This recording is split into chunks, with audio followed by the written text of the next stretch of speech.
For math 13-14, we have the properties of logarithms, exponential, and logarithmic equations. And for math 13-24, we have the basic matrix operation and inverse. This is presented by Ms. Yvette Chuca, Mr. Ruben Carrizales, and Mr. Albert Isasi. The session will be recorded. So now in this time, please mute your mics for the best sound experience. Thank you. The link for the Math 13-24 is in the chat. It's for Math 13-14. Please stay here. Please welcome to Mr. Carrizales and Ms. Shuka. Well, good morning, everyone. Thank you for joining us. Again, for those of you who are here to go over Math 13-24, please click on the link that's on the chat. If you are here for the Math 13-14, just stay here. Okay, so again, we'll give a few seconds for everyone to go ahead and click to the 13-24 room. And we're going to go ahead and get started. So thank you so much for the introduction. And we will be doing for our Friday Math Happy Hour exponential and logarithmic functions. All right, so again, if you guys have any questions, please unmute your mics, put it on the chat, and let me know, okay? All right, so first of all, what is an exponential function? So this is just taken directly from your textbook. It's the book definition for an exponential function, and it says this, that it's a function that has a base, okay? The base is here in the variable a, and it has an exponent, and our exponent is indicated by x, okay? So a, again, is greater than 0, and a also cannot be equal to 1. All right, so the domain of our exponential functions, and again, please keep this in mind, this will never change. The domain for an exponential function will always be this, all real numbers. The range, however, it's going to depend on if the graph is changed, right? So, and it's going to be the set of all positive real numbers, okay? All right. So before we get started and looking at examples of an exponential function, I like to give my students this riddle, okay? And this is a great way to see how dangerous or how important exponential functions are. And the riddle, it goes like this. Suppose that I have money to give my students, and let's say that if I have this proposition for you, and I say, suppose that I give you a penny the first day of class, and after that I give you 2 pennies on the second day, 4 pennies on the third day, 8 pennies on the next day, and so on and so forth.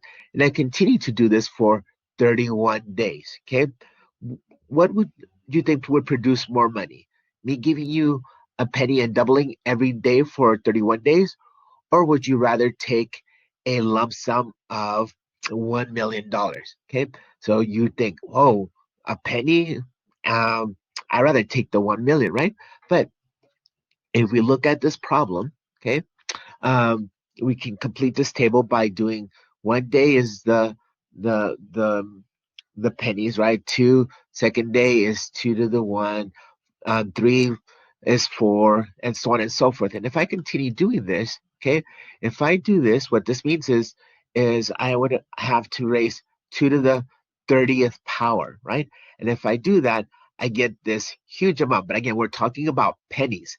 So there is 100 pennies in a dollar. So I would have to divide this by 100. But still, this amount becomes $10,737,000, right? So if you see here, the penny option would have been the best option. But this goes into that saying, right? You've heard this saying that when we have a situation that is getting either worse or better, and we say, oh, it's growing exponentially, this is what we mean. That even though that we were dealing with pennies, the fact that we were dealing with an exponent means that this money is growing really, really fast. So we have to be careful on this, and especially when we're doing problems, because we need to not round our answers, because if we round our answers when we're solving for exponential problems, by being off by a decimal means that we're off by maybe 10 or 20 or maybe 100. So you got to be careful when answering these problems because these problems grow very, very fast. So let's go ahead and get started. So again, this is just an explanation of what we just covered. And this riddle is basically the foundation for our exponents. This function here, f of x is equal to 2 to the x, is basically our parent exponential function. And we're going to use this model a lot for this section. Okay, so let's get started. Let's look at the graph of our exponential function. So again, an exponential function is something that has a base. Again, in this case is a, and our exponent is x. Okay, so the book definition here, I went ahead and put it simpler, right? As a as a sequence, right? So we have or as a list, excuse me. A domain is an interval notation from negative infinity to positive infinity. This means all real numbers.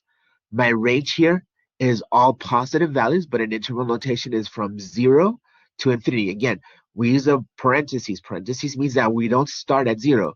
Here, what happens is we have a horizontal asymptote, and we'll cover this right now, that this graph does not cross or touch. Okay, so it gets very, very close to 0, but it never touches it. So the range is from 0 to infinity.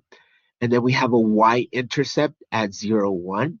And this graph, again, when we read graphs from left to right, we see that this graph is increasing. Yes?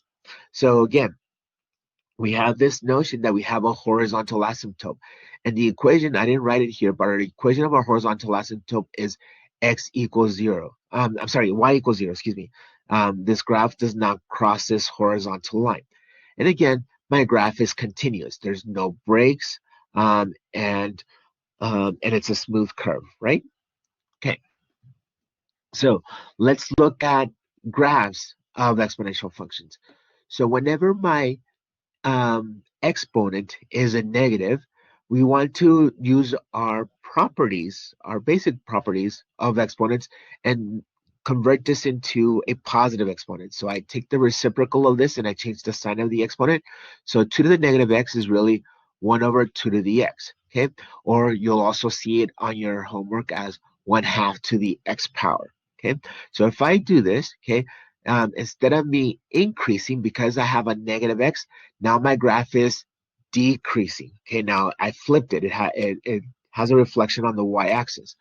But if you see here, my domain will never change on exponential functions. It'll always be this, from negative infinity to positive infinity. On this particular one, since I just changed the direction, my range is still the same. It's all still all the positive values. It's from 0 to infinity. My y-intercept did not change again either. It's still 0, 1. But again, the things that change is decreasing. Again, my horizontal asymptote did not change. Again, it's the x-axis here, but as an equation, it's y equals 0. And again, it's still continuous. All right, let's look at another one. Okay, what if I change the base? Okay, so think about this. If 2 pennies gave you $10 million, 3 pennies would be a lot more, right? So when I change the base, what's going to happen? It's going to make my graph grow faster, right? So let's look at this. So if I want to look at the graph of f of x is equal to 3 to the x, again, my base is 3, my exponent is the x, okay? If I evaluated a few points here, this is just to help you evaluate functions. Everywhere I see x, I'm going to plug in the -2, right? So 3 to the -2, again, use my properties of exponents to make that one a positive, take the reciprocal and change the sign. So we have 1 over 3 squared, and 3 squared is 9. So it's 1 over 9. The -1, we get 1/3. Again, I like to remind students about this one. Anything to the 0 power, any base that is taken to the 0 power, the answer will always be 1. Okay, so never forget this. Then 3 to the 1 is just the number itself, 3. Okay, so if I were to plot these points, again, you're going to notice one thing. Okay, my graph, again, this is the dots and this is my graph. My graph is still going to cross at that intercept at y equals 1. Okay, so it's still going to cross here, but the difference between the other one is that now this curve is a lot steeper, right? It's going further up, shooting, or my y values are increasing a lot faster, okay? All right, so the horizontal line test. So if you remember, we have the vertical line test to determine if the function or equation is a function. So, and the horizontal line test is to determine if it has an inverse, right? So here, if we do the horizontal line test for our exponential graph here, we see that it is a function. It passes the horizontal line test. Okay, um, so for a function to be one-to-one, it has to pass both of these, the horizontal and vertical line test. So, and it does, right? If I were to do my problem here, it passes the horizontal line test and it also passes the vertical line test. So my exponential functions are one-to-one. So what I can do is I can use what's called my one-to-one property. And my one-to-one property is very easy to understand. What that means is that if I have two exponential equations, and for these two exponential equations to be equal to each other, again, it would make sense that the bases have to be the same number and the exponents have to be the same number. Okay, so let's look at an example. So if I give you this function, solve the equation for x. So I have these two exponential equations. One is 10 to the 2 minus 4x equals 10 to the 6x minus 1. So I can use my one-to-one property to solve this one because what I noticed is that both of these equations, the one on the left and the one on the right, have both the same base. They have a base of 10. And then for these two equations to be equal to each other, then that means that the exponents have to be equal to each other. So that's what I'm going to do. I'm going to set the exponents equal to each other and solve for x. So my exponent for the left is 2 minus 4x. The exponent on the right is 6x minus 1. Excuse me. So now all I have to do is solve for x. So I like to have the x on the left. So anything that does not have an x, I'm going to move it to the right. And anything that has an x, I'm going to move it to the left. So this 2 has no x, so I'm going to move it to the right by subtracting 2 on both sides. I'm going to keep the minus 4x on this side. This 6x, I want to move it to the left. So I'm going to do the opposite of that. So I'm going to subtract minus 6x on both sides. Okay.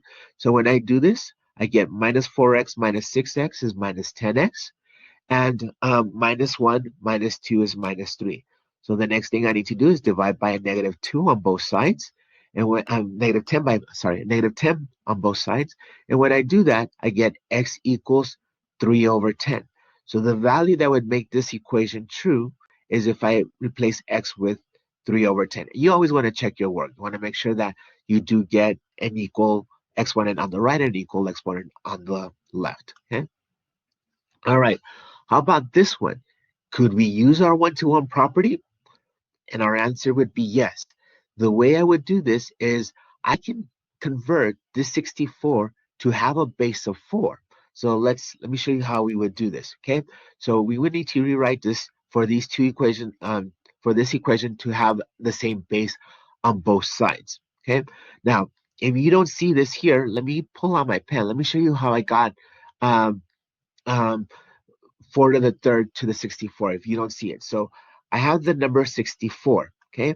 And what I do is, since I want to match it with a base 4, I'm going to do a tree dividing it by 4, okay? So can I divide 64 by 4? Yes. We'll go into 6 one time, remainder 2.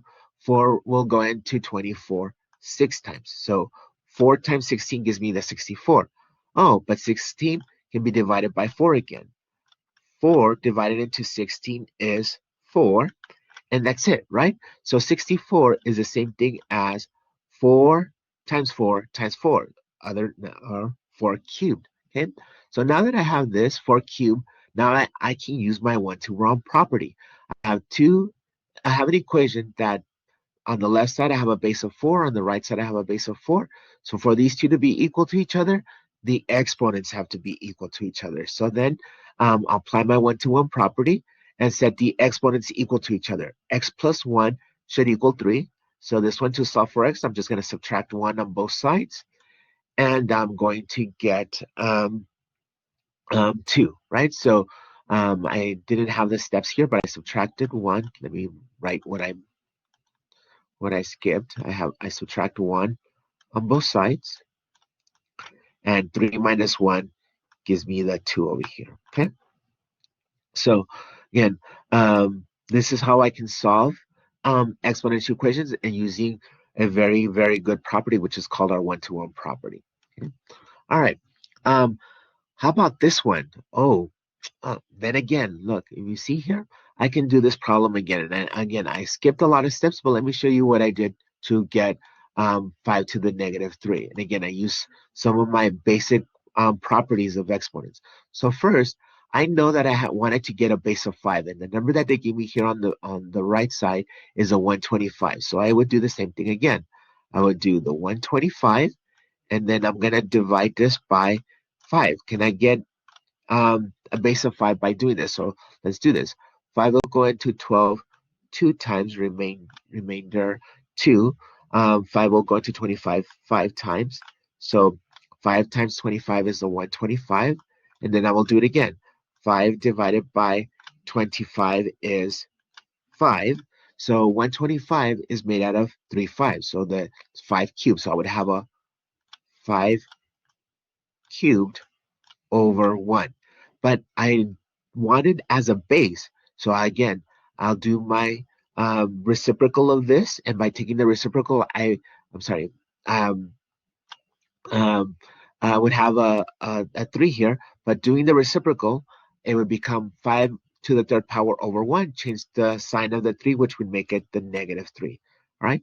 So now I can use my one-to-one property again.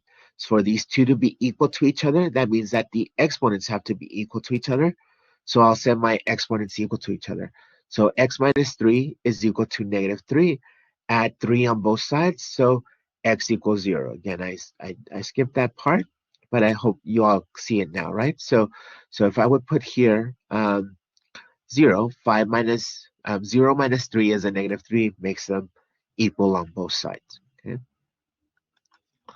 All right. So everything that we saw were just our science exponential equations, but we also have something that we use also mostly for business, and we use a base e. This is a natural exponential function with a base e. Believe it or not, the graph of this exponential function f of x e to the x produces the same graph that I was doing for 2 to the x. Okay, so again, this one's called the neutral exponential function. And it has the same exact features as what I had before. It has a horizontal asymptote at y equals 0. It has an x-intercept at, a y-intercept at 1. Okay, it's increasing. And it's continuous. Okay, it produces the same graph. So a lot of the same properties that I went over with the 2 to the x applies to e to the x. Okay, so let's solve a a um, a natural exponential function. So again, here, do you see that I have the same base? They both have a base of e. So for these two equations to be equal to each other, my one-to-one property says that also the exponents have to be equal to each other. So what I'll do to solve is set the exponents equal to each other. The exponent on the left, it was x squared minus 3. The exponent on the right is just to the 2x. Oh, but I have a square value, so what I end up having is a quadratic. So what I'm going to do is, since I have more variables on the left, I'm going to move the variable on the right to the left. And I'm going to do that by subtracting 2x on both sides. Okay, so here, what I'll do is by subtracting the 2x on both sides, I end up with this equation. X squared minus 2x minus 3 is equal to 0. Okay, so now that I have this equation, I can use several ways to solve for x. And again, we've covered most of them. We can factor, we can do the quadratic. So again, for me, my go-to choice is always to factor. I think it's the easiest one. So if I factor x squared minus 2x minus 3, I know that can be factored to x minus 3 times x plus 1. Now I use my zero property that says that when I multiply two numbers, the only way that I can get 0 is if either of these two are 0. So hopefully it's easy to see that if I plug in 3 here, I would get a 0 here. So that's one of my solutions, x equals 3. And if I put a negative 1 here, I could see that I would get a 0 here. So the values that I have for this answer are x equals 3 and x equals negative 1. Okay, and again, all I did to solve this was to use my 1-to-1 property.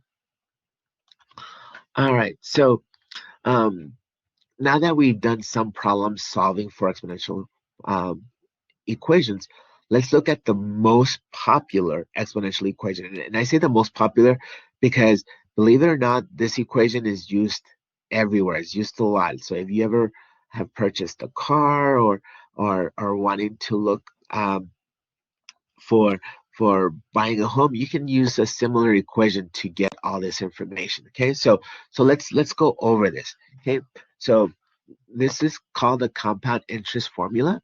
And let me give you a little reference on the A's and these variables, and to help you better understand these. Okay, the A, they picked the A because it's annuity.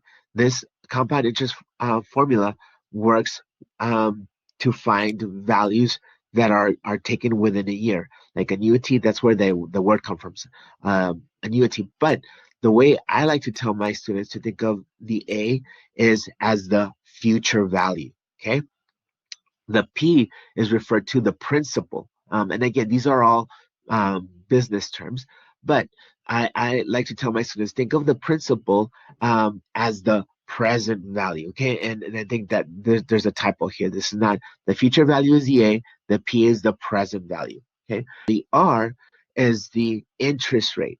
Now, in you see it when you go shopping, right? They took 20% off. They take 10% off. They talk about percentages. So when they give you problems having to do with interest, they're going to give you a percentage. But when we are using the formula, we got to make sure that we convert it into a decimal representation. Okay. Let me go to the T.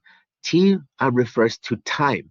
And again, this formula is based on a year, so the time will always be given in years.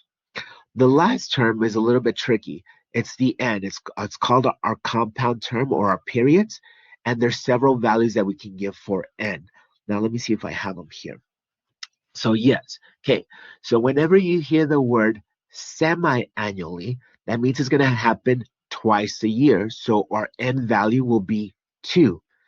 Whenever you hear the word quarterly, and the way I like to tell my students, how many quarters are there in a dollar? 4. So whenever you hear the word quarterly, n will be 4 times a year. So n equals 4. Okay, monthly, easy.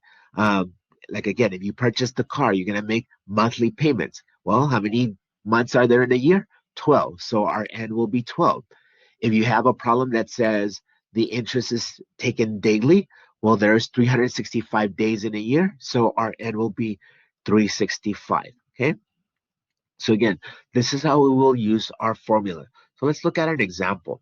Okay, so we have, find the amount to which $1,500 will grow if deposited in a bank at 5.75% interest, compounded quarterly for 5 years. And again, see, and I'm sure most of you guys have a bank account, right? So the way the bank uses to give you interest in all of that, and give you your future value, or how your money grows, they'll use this particular formula. All right, so what we're trying to find is find the amount to which $1,500 will grow. So this $1,500 is the money that I have right now in my hand. It's my present value, my P.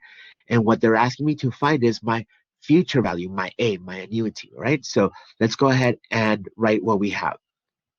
Okay, so we have our P is 1,500.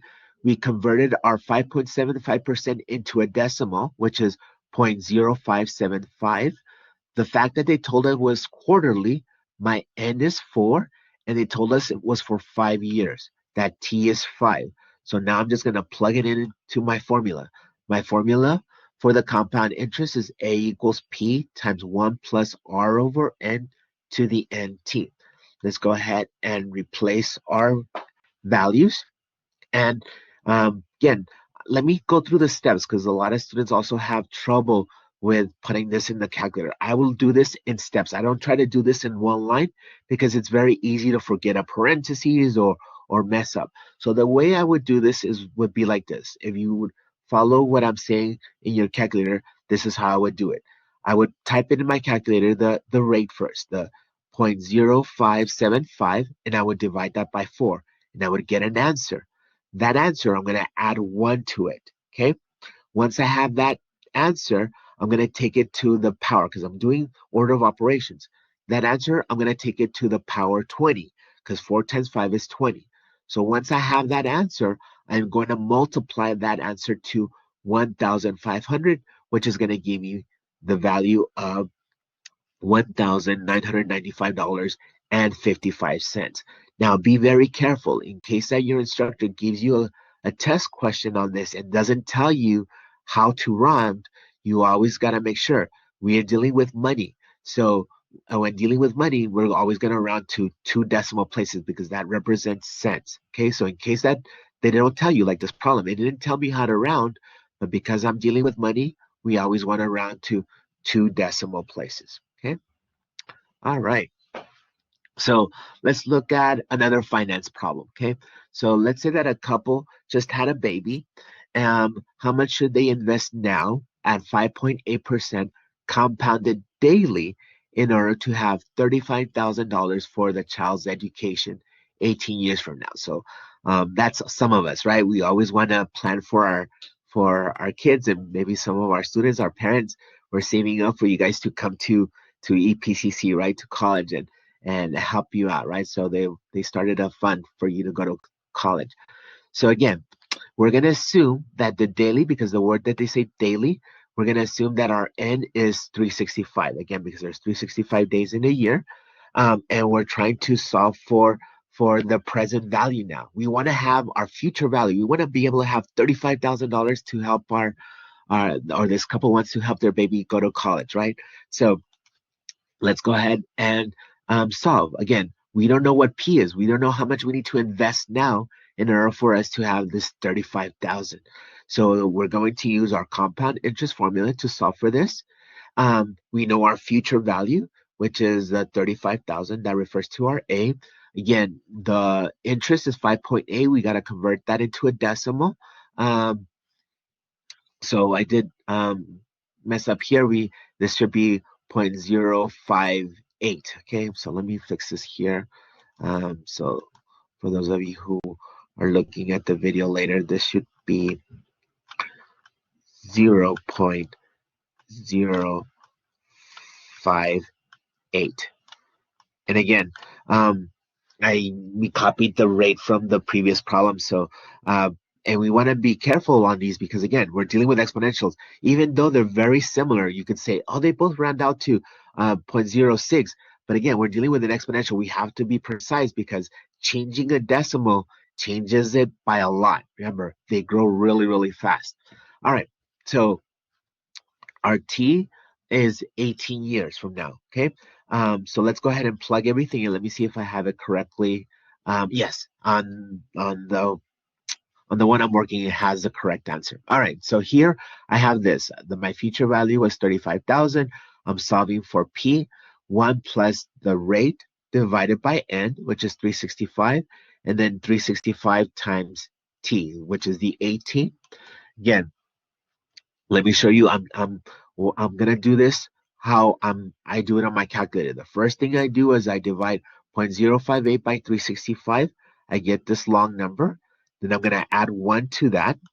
Okay, so I get 1.0000158,904, and then 365 times 18 is 6,570. So I'm gonna take this number to that exponent, and I have this. P times 2.840320963. So to solve for P, I just have to divide this number on both sides. So P is equal to 35,000 divided by this number, 2.840320963. Whew, mouthful, right? So the couple should invest now $12,322.55. So if they just put that money in the bank, don't touch it, don't just leave it alone. In 18 years from now, they'll would have the $35,000. Now, I like this problem because this is like a real world problem. Most banks, this is what the interest that they'll give you. They'll give you between an interest between 3 and 6, very little. So even though 18 years is a long time, at least hey, it's it's it's free money, right? That is just collecting interest, right? So I advise my students always, please save money. Don't you spend it all on fancy phones and stuff like that. Save so you can have some money in the future. All right. Any questions? All right, let's go to more some application problems. Okay, so again, this is the formulas that are given straight out of your book. So we have the compound interest formula that I just did a couple examples of, but we also have another formula here. We have something that's called the continuous compound interest formula. So whenever you hear this word continuous, do not use this formula. You're going to use a different formula. This formula is going to be now A is equal to PERT. So the A is still our future value, our P is still our present value, but we have a different base. We're using our business or our natural exponent base. The R is still the rate, and T is still the time. So you see here on our continuous compound interest formula, on your homework is not going to tell you quarterly or annually, anything like that. It has no compound term because it's continuous. Okay, so let me see. I think I have an example. I don't have an example of this one, but again, it would work the same way. Okay, my P is my present value and my A is my future value. You just plug in and solve. They'll either ask you for the future value or they'll ask you for the present value. Okay, all right. So let's go ahead and go to section 3.2. All right, section 3.2 is logarithmic functions. Now, let me tell you, most students hate these, but they're very easy if you also understand this. Okay, the opposite of an exponential function is a logarithmic function, okay, or the inverse. Okay, so everything that we went over for exponential functions, um, the logarithmic functions are going to have the opposite of all of that. Okay, so let me go ahead and demonstrate this for you. Okay, so here I graphed both of them at the same time. So the one on the top here, the y equals 2x, is my exponential function. My exponential function has a horizontal asymptote. It has a y-intercept. Okay. Now, if I look at my log function, opposite to a horizontal asymptote is a vertical asymptote. My logarithmic function has a vertical asymptote at x equals 0. Um, my logarithmic function has an x-intercept at 1. Okay. And again, let's look at the domain. What was the domain of the exponential function? The domain of the exponential function was from negative infinity to positive infinity, all real numbers. What's opposite of domain? Well, range. That is the range of the um, logarithmic function is from negative infinity to positive infinity. What was the range of the exponential function? It was all positive real values, right? It was from 0 to infinity. Well, guess what? That is the domain of my logarithmic function. My domain of my logarithmic function, because of my vertical asymptote at 0, is all positive values. It's from 0 to infinity. These two equations are opposite of each other. And if you see this, we're able to solve a lot of things. Okay, so one of the things that I want to go over is when dealing with logs. Again, my exponential functions had a base, right? Well, the logs will also have a base, and whenever they don't write the base for the log, you need to know that they're automatically assuming it's a base 10. Now, why base 10?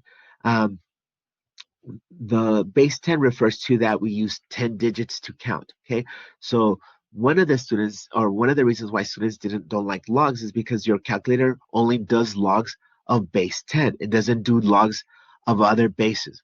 But there's ways around that we'll show you. Okay, so these two are equal to each other. The common log of log of base 10 and our natural log. Okay, just as we had a 2 to the x and our exponential function was e to the x, well, we have a log of x and we have the natural log. And the natural log is given by ln of x. The common log is given by log. Okay? All right. So again, I didn't cover this, but let me write this down just so to talk about to explain more of the inverse. Okay? Here, the base is going to be given down here. Okay, the number here is the base for the log, and this is my input value, and I'm going to get a answer, a y value. Okay, so just so you know, I wanted to point out that the base now is a subscript. For the base on of the exponential was our exponent was a superscript, right? So again, there's a lot of similarities with being opposites. Now, one way that we can solve logarithmic functions, because our calculator does not know how to solve any logs that are not of base 10, what we can do is we can convert our logs into exponential form. And our calculator can evaluate any exponential function, right? You can see that we can put 2 to the 1, 2 to the negative 3. It will evaluate. Our calculators can evaluate any exponential function. So a good way to solve logs is to convert them to exponential form. And we can do this vice versa. But let's go first, useful for us. Let me give you this example. Let's convert this log of base 4, input 16, and we're solving for x. For me to solve for x, I can solve for x by converting it into its equivalent exponential form. So the base of this log is 4, right? So then that means that the base of my exponential function has to always be 4. So, or has to be the same value, 4. So here, this is my base of my exponential function. Now, let's just talk about the opposites. This is the input value for my log, the 16. So what this means is that this 16 is going to be the output value for my exponential equation. And here, the x, I'm solving for x, is the output of the log. Well, then that means that it's going to be the input of the exponential function. And voila, I converted my log into exponential form. Log of base 4, input 16, is the same thing as the exponent of 4 to the x equals 16. So now that I have this, I can use my one-to-one property to solve for this, right? So if I do this, I convert 4 squared. 4 squared is 16. So for these two exponents to be equal to each other, x has to be equal to 2, right? So it's easy to see. How about this one? 125 is equal to 5 to the third power. Again, this is the answer. 5 cubed is 125. But let's practice conversions. Let's convert this exponential into a log form. So again, this exponential has a base 5. So my log will also have a base 5. So the input of the exponential becomes the output of the log. The output of the exponential becomes the input of the log. So 5 cubed equals 125 is the same thing as log of base 5 of the input 125 equals 3. Okay. All right, let's do one more. Log of base b, input 27, output 3. So this base is a base b. So my base of my exponent has to also be b.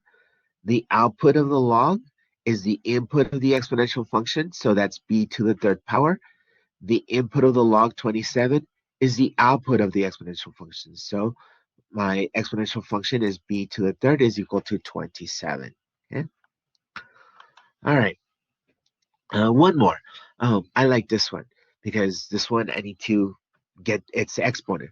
So the first thing that I need to do to be able to convert this into a log is I don't have an exponent value, but I really do.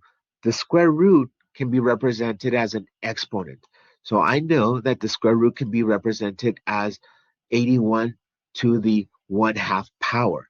Now that I have that, now I can convert it to an exponential function. So the base of this exponential function is 81. The exponent is 1/2, and the output is 9.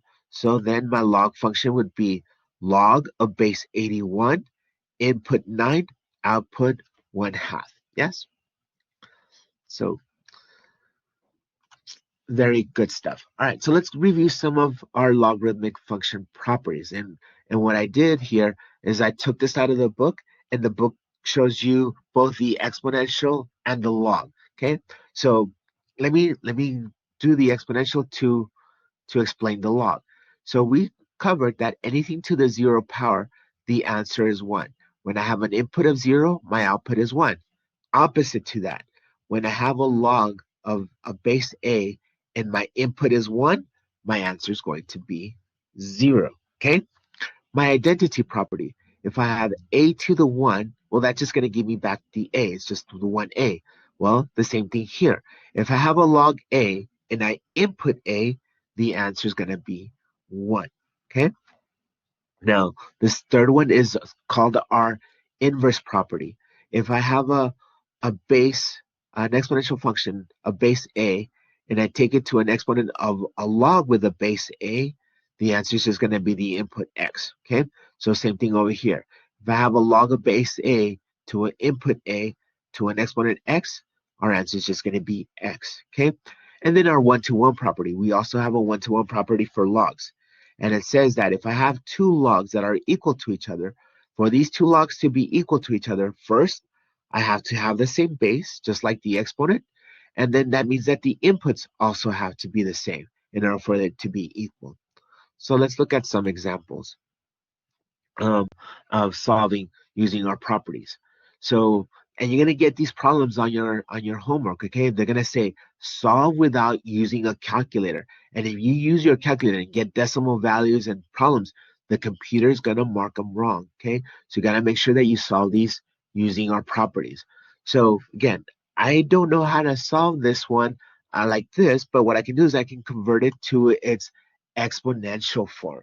So what I'm going to do is I'm going to solve it to its exponential form. So what I'm going to do is I'm going to solve it. Well, there's several ways, right? But the way that I like it is doing the conversion to exponential form. Okay, so let's convert it to exponential form. So my base of this log is 3. So that's going to be the base of my exponent, 3. The input of the log is the output of the exponent, and I'm trying to solve for the output of the log, but that's the input of the exponent. So I'm going to use that question mark, and then I'm going to put an X on it, right? So, but here, before I do that, okay, I'm going to do the 27. I want that to have a base of 3. So I know that 3 cubed is 27. Again, use my fundamental properties, move it to the top, take the reciprocal and change the sign. So I get 3 to the negative 3. So now I hope that it's easy to see that in order for this to be equal to each other, what does my question mark have to be, or what would my x have to be? My x would have to be negative 3, right? So the answer for this log would be negative 3. And again, all I did was use my properties and converting it to exponential form to solve for this problem. Okay. All right. So how about this one? Which property did we use to solve this? So we see that we can use our one-to-one properties to solve for this, right? Now let me go ahead and skip through this because I'm running out of time. Let's go ahead and look at this example, okay? Use properties to solve. Log pi of input pi to the 5th power, okay? So which property does this example resemble? That we see here, example is our inverse property, right? If I have a log of a base a and I input the a, so here my base is a, and I'm inputting an a, the answer is just going to be its exponent, right? So the answer is just going to be 5. Okay? How about this one? log of 7.5 of 1, right? So which property does this represent? The first one. I don't care what my base is. Whatever base this is, if I'm inputting 1, my answer will always be 0. Okay? Any log, it doesn't matter what the base is. If I input 1, my answer will always be 0. Just like any exponent. Any exponent to the 0 power, the answer will always be 1. Okay? All right. What about this one?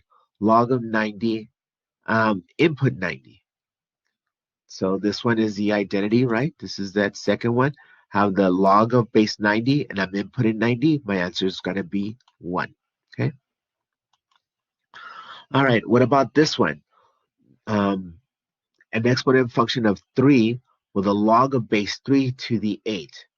Oh, this is my inverse property again, but it's the right side one, right? So this base has an exponent to the same log base, so the answer is just going to be 8, right? My input value. Okay. All right. So let's solve some equations using logs. Again, to solve some of these equations, what we can do is several steps. But what we want to do is go ahead and convert it to exponential form. That's my go-to always, right? So here, if I have this log of base b, log of base b of input 1000 is equal to 3, well, that means that my basis b for my exponent, the output becomes the input, b cubed, and equals to 1000. The input of the log is the output of the exponent. So I can say, well, the 1000, I can convert that to an exponent of 10 to the third. So I have the same exponent. So for these two to be equal to each other, they have to have the same base. So what does my base have to be? My base has to be 10. Yes?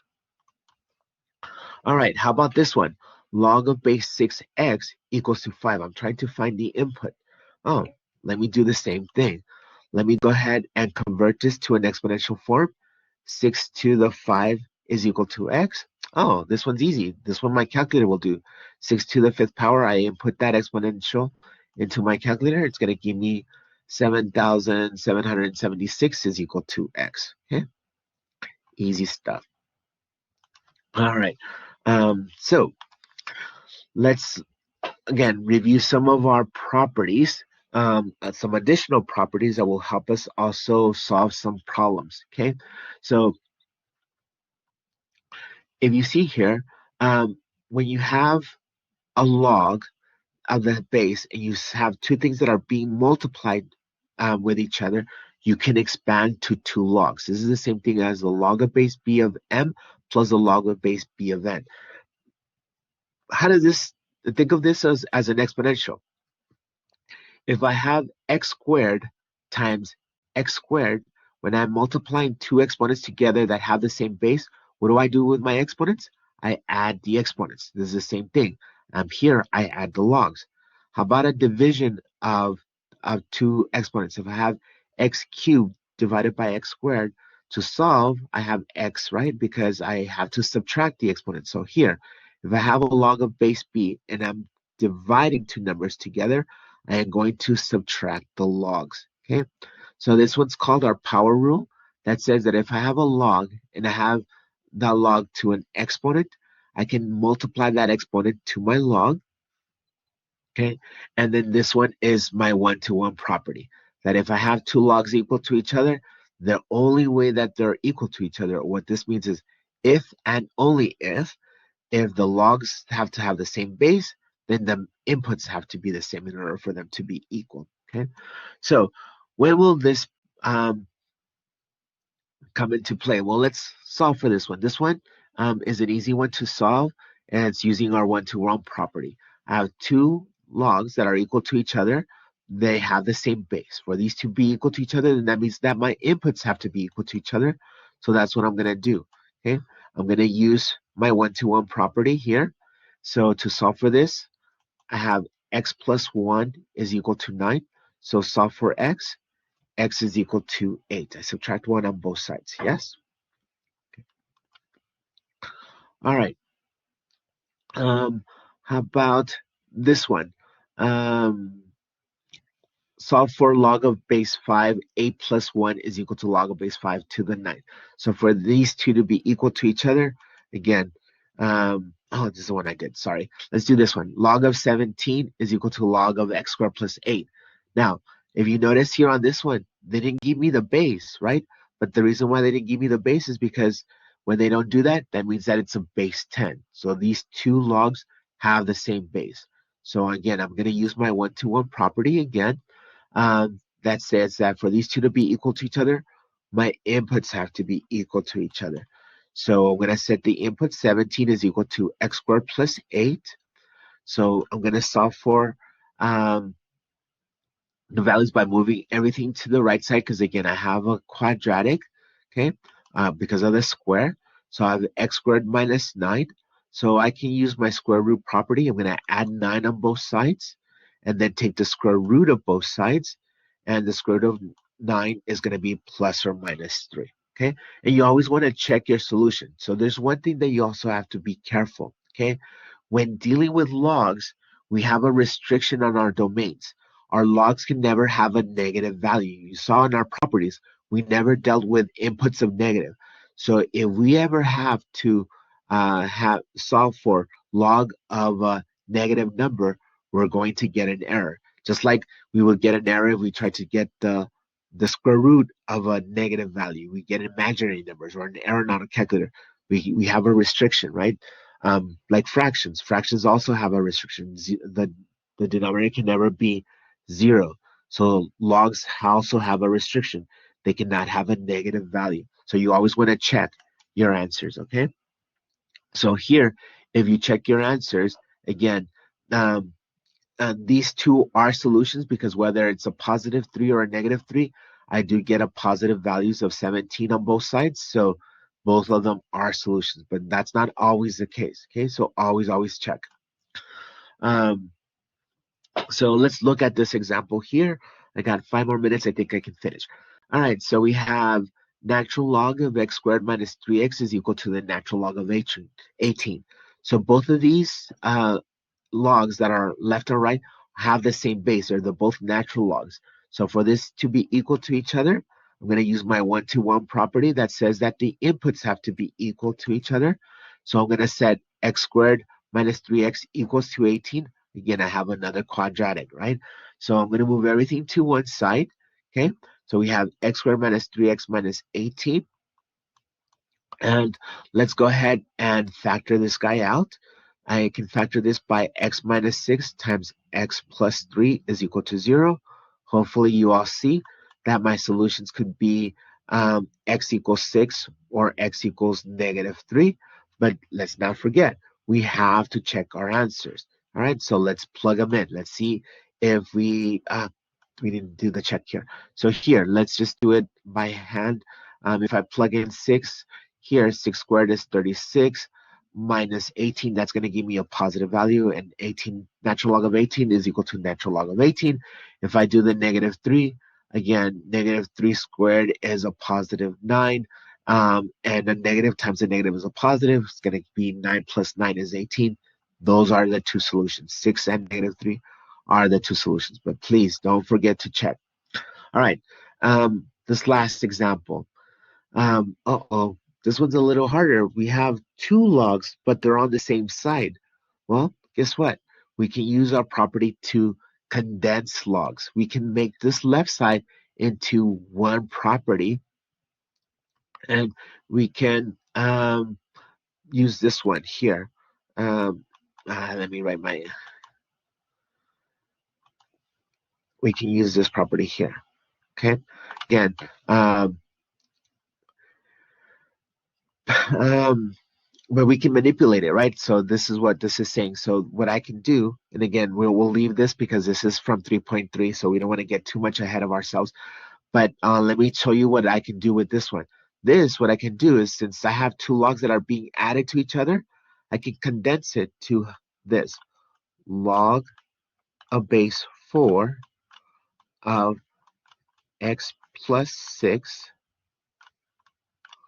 let me put a bracket, times x minus 6. And you see here, now we would be able to continue using our properties and examples that we just did. But again, um, we'll leave this for our next happy math hour. Again, I thank you all for joining us this Friday. Hopefully you guys are doing good in your classes. We're more than halfway through the semester, so keep going strong. Again, if you missed our my presentation, or if you are logged on right now with me, if you click on the little box with the arrow, you can download the presentation now. In case that you missed it, again, they'll all upload it to our YouTube channel. So again, thank you all for joining us, and I'll pass it back to our presenters too. Thank you, Mr. Carrizales, for a wonderful presentation. We do want to remind you all about our previously recorded sessions, which are available on our YouTube playlist. Today's session will also be available on the playlist later on today. Also linked is a short survey to help us improve our TVE sessions. Please take time to fill it out. And before you leave, I want to share the TVE sessions that we will have next week. For the week of November the 3rd, Math 1314 will be covering linear and nonlinear systems, and the Math 1324 will be reviewing for Exam 3. For the student success topic, safe driving will be the topic, and for today's student success topic, which takes place later on, you'll be covering getting involved in EPCC clubs by faculty and sponsors. Thank you once again for joining us today, and have a great day.